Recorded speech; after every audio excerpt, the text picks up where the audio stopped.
Assalamualaikum warahmatullahi wabarakatuh. Salam sejahtera untuk kita semua. Shalom, Om Swastiastu, Namo Buddhaya, salam kebajikan.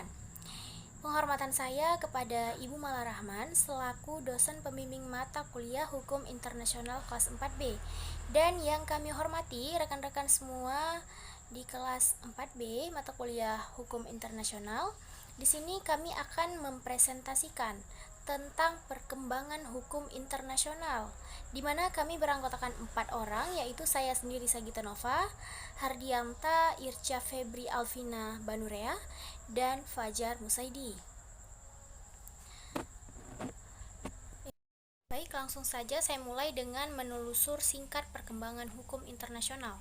Hukum bangsa-bangsa ini sudah terlihat dalam lingkungan kebudayaan zaman dahulu yang mengatur hubungan antar raja atau bangsa. Perkembangan hukum internasional ini oleh pakar hukum dibagi menjadi beberapa tahap. Mukhtar Kusumaatmadja membagi tahapan perkembangan hukum internasional menjadi 4, yaitu masa klasik atau kuno, masa modern, masa konsolidasi atau konvensi Den Haag, dan masa sesudah Perang Dunia Kedua. Membagi tahapan perkembangan hukum internasional menjadi 6 bagian, yaitu perkembangan awal, abad pertengahan dan Renaissance, para pendiri hukum nasional modern, positivisme dan naturalisme, abad ke-19 dan ke-20. Selanjutnya saya akan menjelaskan tentang perkembangan awal atau masa kuno. Dijelaskan dalam buku Malcolm and Shaw bahwa sekitar tahun 2100 sebelum Masehi, misalnya, sebuah perjanjian resmi telah ditandatangani antara para penguasa Lagash dan Umma, dua negara kota yang terletak di daerah yang dikenal oleh para sejarawan dengan nama Mesopotamia.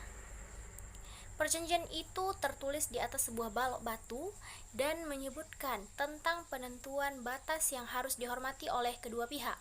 Contoh lain perjanjian internasional lainnya yaitu perjanjian antara Rameses II dan dari Mesir dan Raja kaum Het untuk menegakkan perdamaian dan persaudaraan langgeng. Nah, selanjutnya akan dilanjutkan oleh rekan saya yaitu Hardianta. Kepada Hardianta saya persilakan. Baik, terima kasih kepada Sagita Nova atas kesempatannya. Baiklah, langsung saja saya akan lanjutkan. India. Dalam lingkungan kebudayaan India kuno, telah terdapat kaidah dan lembaga hukum yang mengatur hubungan antar kasta, suku-suku, dan raja yang diatur oleh adat kebiasaan. Yahudi. Dalam kitab Perjanjian Lama, bangsa Yahudi mengenal perlakuan terhadap orang asing dan cara melakukan perang. Yunani. Golongan orang Yunani dan luar Yunani, mereka juga sudah mengenal perwasitan dan diplomat yang tinggi tingkat perkembangannya. Romawi. Pada masa ini, orang-orang Romawi kuno mengenal dua jenis hukum, yakni ius civil atau hukum bagi masyarakat Romawi dan ius gentium bagi orang-orang asing. Kemudian Eropa Barat. Pada masa ini Eropa mengalami masa-masa kaotik atau kacau balau sehingga tidak memungkinkannya kebutuhan perangkat hukum internasional. Cina.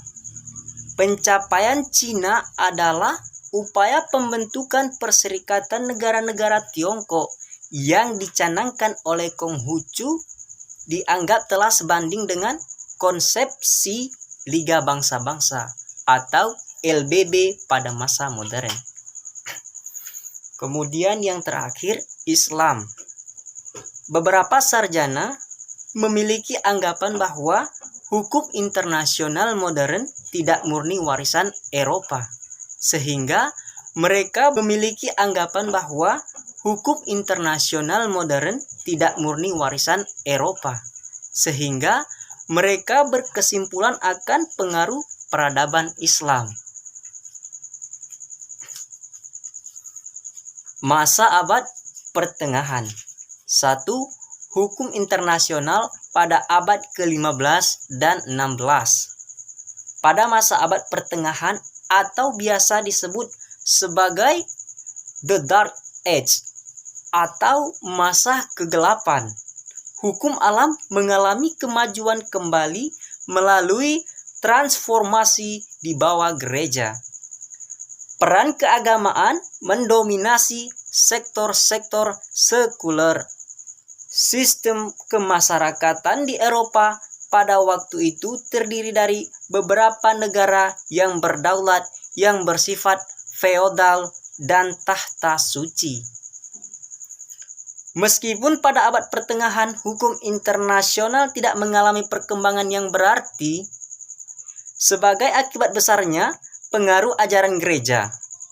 Tetapi negara-negara yang berada di luar jangkauan gereja seperti di Inggris, Perancis, Venesia, Swedia, Portugal, benih-benih perkembangan hukum internasional mulai bermunculan.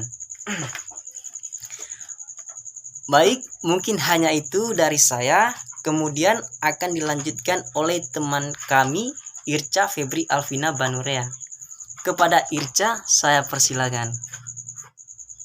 Baik, saya akan melanjutkan presentasi dari teman saya Hardianta. Hukum internasional modern. Pada abad ke-17 dan 18, munculnya konsep kedaulatan dari perjanjian The Peace of Westphalia yang ditunjukkan untuk mengakhiri perang antara kelompok antar agama yang berlangsung lebih dari 30 tahun di Eropa. Menurut Mohtar Kesumantmaja, perdamaian Westphalia dianggap sebagai peristiwa penting dalam sejarah hukum internasional modern dan meletakkan dasar-dasar masyarakat modern. Bentuk negara-negara tidak lagi berdasarkan kerajaan, tetapi berdasarkan atas negara-negara nasional, serta adanya pemisahan antara gereja dengan urusan pemerintahan. Dasar-dasar perjanjian Westphalia kemudian diperkuat lagi dengan adanya perjanjian Utrecht, yaitu dengan menerima asas keseimbangan kekuatan sebagai asas politik internasional. Pada abad ke-19, hukum internasional berkembang lebih jauh lagi.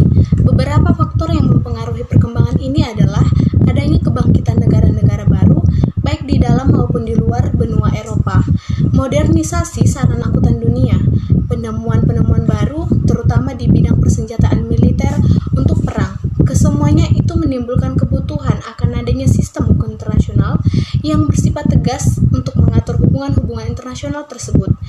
Praktek negara-negara juga mulai terbiasa dengan pembuatan traktat-traktat untuk mengatur hubungan-hubungan antar negara. Abad ke-20 dan dewasa ini, hukum internasional mengalami perkembangan yang cukup penting pada abad ini, mulai dibentuk Permanent of Courts Arbitration pada konferensi Hague tahun 1899 dan 1907. Terbentuk juga organisasi internasional yang fungsinya menyerupai pemerintahan dunia untuk tujuan perdamaian dan kesejahteraan umat manusia, seperti Liga Bangsa-Bangsa, yang kemudian digantikan oleh Perserikatan Bangsa-Bangsa. Adanya perluasan ruang lingkup traktat multilateral tidak saja di bidang sistem ekonomi, tetapi juga mencakup perlindungan hak-hak dan kebebasan fundamental individu. Para ahli hukum internasional lebih memusatkan perhatian pada praktek-praktek dan putusan-putusan pengadilan. Baik, terima kasih. Di sini saya akan membacakan materi lanjutan dari rekan saya Irca. Masa setelah pasca Perang Dunia Kedua, terbentuknya Perserikatan Bangsa-Bangsa. Sebagai hasil dari konsensus pasca Perang Dunia Kedua berpengaruh besar dalam masyarakat hukum internasional. Banyak sekali perkembangan dan kemajuan yang dicapai dalam perkembangan sejarah hukum internasional. Berkembangnya sistem negara di kota Yunani, serta peranan dari hukum Romawi di Eropa pada abad ke-16 telah memberikan dorongan penting terhadap perkembangan hukum internasional. Baik, terima kasih. Saya akan kembalikan kepada moderator. Baik, terima kasih kepada rekan-rekan saya, Irca, Fajar, dan Hardianta yang telah mempresentasikan tentang hasil kerja kelompok kita yang berjudul Perkembangan Hukum Internasional. Di sini saya selaku moderator, Sagita Nova, pamit undur diri. Terima kasih atas perhatiannya. Saya akhiri. Wabillahi taufiq wal hidayah. Wassalamualaikum warahmatullahi wabarakatuh. See you next time, guys.